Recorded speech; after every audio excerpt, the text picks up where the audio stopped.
What's going on, guys? Jacob here with Skinny Jason, and we're going to be teaching you how to do the pec fly on the pec deck machine for hypertrophy. Now, you'd think that the pec fly, being a machine, is a really simple exercise. You don't need to worry about technique. You just sit in, plug and play kind of deal.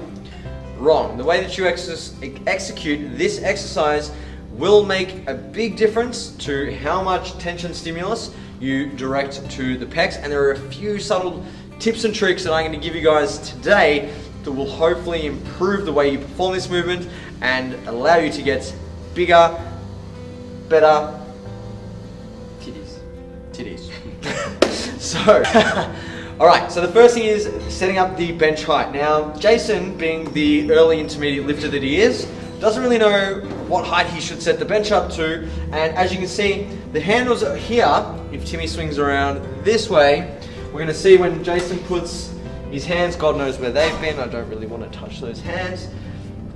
When he puts his hands on the normal, we can see that they're slightly higher than the base of his shoulder there. We want to bring it a little bit lower, so the way we do that is adjust the bench. So if Jason jumps up, and it's a very minor adjustment, we'll just bring that up to about there. And when he sits back down again, when his hands are stretched out on the machine, they should be in line with or just below the base of the shoulder joint there. Alright, so once he grabs onto the weights, the next important tip I'm going to give you guys is to make sure that you start with a slight bend or flexion at the elbow, around 15 to 20 degrees, because this allows us to achieve a greater range of motion through the pecs when we train the pecs. Now, what that will allow you to do is get a bigger stretch. Now, we know from a lot of prior research that there are some mechanisms behind stretch in an exercise or loaded stretch that contribute to hypertrophy, so this is really important. If we have locked elbows, you're going to just aggravate the bicep tendon, and that's going to limit your range of motion. So 15 to 20 degree bend in the elbow, and that's going to allow you to get a little bit more range and stretch through the chest.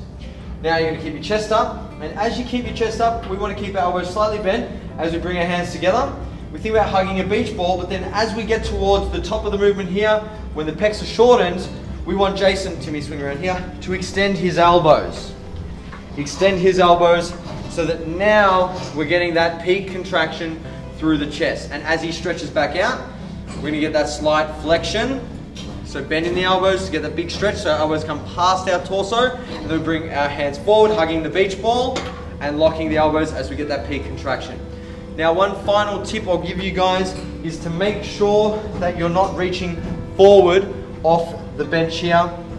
So we want to come out, and we don't want our back to come off the bench. We want to keep our upper back on the bench, and it's just going to be our shoulders that move as we come through the movement there like that. Perfect, Jason. All right, you can rest there. Whew. Up here, 10. Not in the garage. Good man, not in the garage.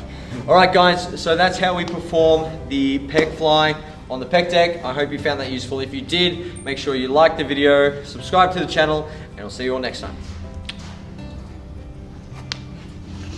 That's so cheesy.